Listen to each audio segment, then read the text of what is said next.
Welcome to Bharat deep dive. मैं विशाल। देखिए, geopolitics में एक नया डेवलपमेंट हुआ है। इजराइल और लेबनान के बीच में युद्ध विराम समझौता हुआ है और ये वाकई पश्चिम एशिया में शांति की एक नई कोशिश है। यूनाइटेड नेशंस और अमेरिका की मध्यस्थता में ये एक नया शांति का प्रयास है। और जानते हैं, येलो लाइन और पैलेट जोन की तर्ज पर युद्ध विराम की समझौता हुआ। हम आगे बात करेंगे पैलेट जोन और येलो लाइन क्या है। उससे पहले थोड़ा देख लेते हैं कि आधार क्या है समझौते का। तो यह है यूनाइटेड नेशंस के UNSCR 1701 संयुक्त राष्ट्र सुरक्षा परिषद के प्रस्ताव 1701 पर आधारित है। पूर्ण युद्ध विराम और शत्रुता का अंत है। लेबनान में सभी गैर राज्य और सशस्त्र समूह, खास तौर पे जो भी हिजबुल्ला जैसे प्रॉक्सी संगठन है, उसने हथियार डाल दिया है। मतलब उद्देश्य यही है, हथियार डालना। लेबनान की संप्रभुता और क्षेत्रीय स्थिरता की बहाली करना उद्देश्य है। देखिए, लेबनान के दृष्टिकोण से बात करें तो जेसोप ऑन, जो राष्ट्रपति हैं लेबनान के, उन्होंने ये कहा है कि अमेरिकी मध्यस्थता में लेबनान के लिए शांति और संप्रभुता की बहाली अंतिम अवसर है। देखिए, क्यों आखिर युद्ध विराम क्यों हुआ। देखिए, ये है आपके इजराइल और ये है लेबनान। इजराइल और लेबनान जो कि भूमध्य सागर के किनारे और वेस्ट एशिया का दो बड़े देश, जो आमतौर पर मतलब एक दूसरे के लिए हमेशा एक टसल्स के तौर पे देखे गए हैं। यानी कहीं ना कहीं किसी न किसी कारण से दोनों के बीच में एक संघर्ष रहा है लंबे समय से। हफ्तों के भीषण लड़ाई, पूर्ण युद्ध विराम का विफल होना, अमेरिकी मध्यस्थता यानी मेडिएशन और क्षेत्र में बढ़ता अस्थिरता, ये कई बड़े कारण हैं।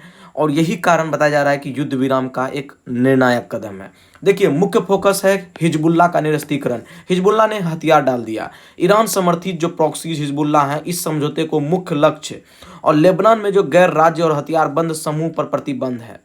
लेबनानी सेना की भूमिका को मजबूत करना उद्देश्य है। हालांकि हिजबुल्ला ने निरस्तीकरण तो करना उद्देश्य है, हालांकि हिजबुल्ला ने हथियार डाला नहीं है, लेकिन दोनों देशों मिलकर प्रॉक्सीज को खत्म करना और अपनी स्वायत्ता, अपनी जो संप्रभुता है, उनकी हित में काम करना उद्देश्य है। देखिए, महत्व और आगे का राह क्या होगा।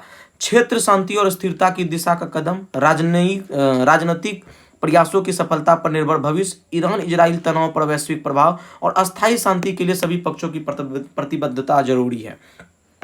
देखिए, सबसे बड़ी बात है कि समझौते में बात करें तो जिसकी हम चर्चा कर रहे थे, पायलट जोन और येलो लाइन, ये दो बड़ी मुख्य कारण है। देखिए, हम थोड़े मैप से समझने का प्रयास करते हैं। ये है आपके इजराइल, ये कंट्री है आपके इधर इजराइल, और ये है आपके लेबनान। और यही लेबनान और इजराइल के बीच में साउथ लेबनान यानी लितानी नदी, ये है आपके लितानी नदी, और लितानी नदी के किनारे लेबनान आर्म फोर्सेस LAF का नियंत्रण है। जो ग्रीन जोन है, इसे हम लोग कहते हैं लैफ का नियंत्रण, पायलट जोन। यही ग्रीन जोन को हम लोग पायलट जोन, और जब हम नीचे आएंगे यानी जो पायलट जोन के जस्ट साउथ में है, तो ये येलो वाले लाइन जो है, ये येलो वाले रीजन है जिसे हम लोग येलो लाइन कहते हैं। 10 किलोमीटर तक गहराई में इजरायली सुरक्षा, यानी यहाँ पर जो है इजरायली डिफेंस फोर्सेस है जिसका कंट्रोल है। तो यहीं पर आपके पायलट जोन में लेबनान आर्म फोर्सेस का कंट्रोल है, और इसी के तर्ज पर दोनों देशों के बीच में अंतरिक्ष समझौते हुए हैं। पायलट सुरक्षा जोन, लेबनानी सशस्त्र बल का पूर्णतः संप्रभु रूप से विशेष नियंत्रण है। हिजबुल्ला और अन्य गैर राज्यों की पूर्ण निष्कासन हो चुकी है इन क्षेत्रों में। लितानी नदी के दक्षिण में हिजबुल्ला की पूरी वापसी की क्या कहानी है, ये इसके बारे में चर्चा करेंगे, क्योंकि पहले काफ़ी ज़्यादा डोमिनेट क्या करते थे, प्रॉक्सीज। हालांकि येलो लाइन देखिए, इजराइल की सुरक्षा रेखा में लेबनान के भीतर जो अधिकतम 10 किलोमीटर तक जो गहराई है, ये है आपके येलो लाइन, और यहाँ पर इजरायली डिफेंस फोर्सेस का पूर्णतः दखल है। यूँ कहे तो उनकी जमीनी उपस्थिति है। खतरे की स्थिति में बेरूत सहित कई हवाई हमलों की स्वतंत्रता होगा। यानी इस समझौते के तहत यदि खतरे की स्थिति आती है तो इजराइल जो है वो पूर्णतः स्वतंत्र होगा हवाई हमले करने के लिए। अब देखिए, चुनौतियां और हितधारक के विरोध, यानी हितधारकों के विरोध में और क्या चुनौतियां, असमानता है। हिजबुल्ला ने इसे बिल्कुल असमान बताया। हिजबुल्ला इससे जो है सेटिस्फाइड नहीं है, असहमति दर्ज किया है। हालांकि यूनाइटेड नेशंस के भी जो IFIL फोर्सेस हैं, जो आमतौर पर पीस कीपिंग फोर्सेस यहाँ तो है, लेकिन कहीं ना कहीं ये जो है विफल रहा है। सीमित अधिकार और कम संसाधनों की वजह से क्रॉस फायर कई बार जानहानि हुई है, और बफर जोन की निगरानी में UNIFIL का एक बड़ा भारी विफलता रहा है। यूनाइटेड नेशंस का एक नया प्रस्ताव है। यूनाइटेड नेशन के जगह पे उन्होंने कहा है कि UNIFIL के जगह पे एक नई और अधिक मजबूत और सक्षम बल की जरूरत है। यूनाइटेड नेशंस के महासचिव एंटोनियो गुटेरस ने ऐसा कहा है। अब देखिए इसका प्रभाव पड़ेगा संघर्ष विराम बार बार टूटने का। देखिए संघर्ष विराम बार बार टूटा है, क्षेत्र अस्थिरता और मानवीय संकट खड़ा हुआ है, राजनीतिक समाधान दूर दूर तक दिख नहीं रहा है, और सबसे बड़ी बात है कि अस्थायी शांति की राह और भी कठिन होगा। आगे की बात करें तो देखिए भारत और विश्व की भू राजनीति पर क्या प्रभाव पड़ेगा। बात भारत की करें तो वेस्ट एशिया में चल रही युद्ध से भारत के लिए ऊर्जा सुरक्षा एक बड़ा खतरा रहा है।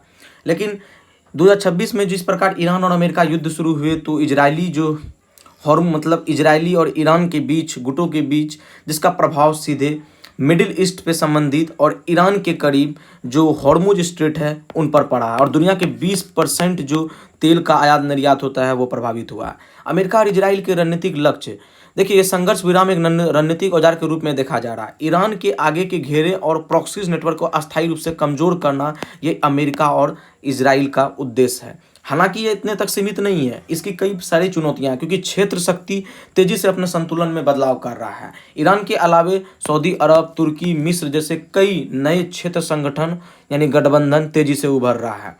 लक्ष्य है कि इजरायली सेना के जो अभियान है और ईरान के बढ़ती प्रभाव के बीच में संतुलन बनाना।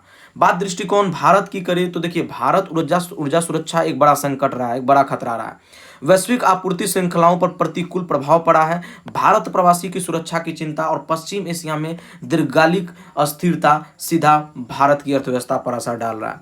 वैश्विक मंच पर महत्व की बात करें तो लेबनान की स्थिरता और पायलट जोन की सफलता से वैश्विक शांति बहाल होगी। स्थिरता और आर्थिक सुरक्षा के लिए एक अत्यंत महत्वपूर्ण खबर है। तो ये देख सकते हैं कि ये है आपके पश्चिम एशिया, ये है आपके ईरान और ये है इजराइल। इजराइल और ईरान के बीच में हमेशा एक तेजी गठजोड़ रहा है, मतलब गठजोड़ मीन्स की एक बड़ा विरोध रहा है। दोनों देशों के बीच में लंबे अरसों तक संघर्ष रहा है। लेबनान से हो, हालांकि मिस्र से हो, सऊदी अरब से हो, रिश्ते अब्राहम एकॉर्ड के जरिए तो बैलेंसिंग करने का प्रयास किया गया है, लेकिन इजराइल और ईरान के बीच तनाव तेजी से बढ़ा है।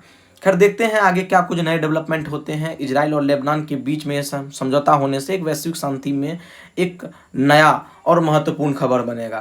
खैर मिलते हैं अगली वीडियो में। उम्मीद करता हूं आपको काफ़ी पसंद आया हो। पसंद आए तो लाइक कीजिए, कमेंट सेक्शन में अपनी जवाब को, अपनी जो राय है जरूर साझा कीजिए, और हाँ वीडियो को शेयर अवश्य कीजिए। जय हिंद दोस्तों।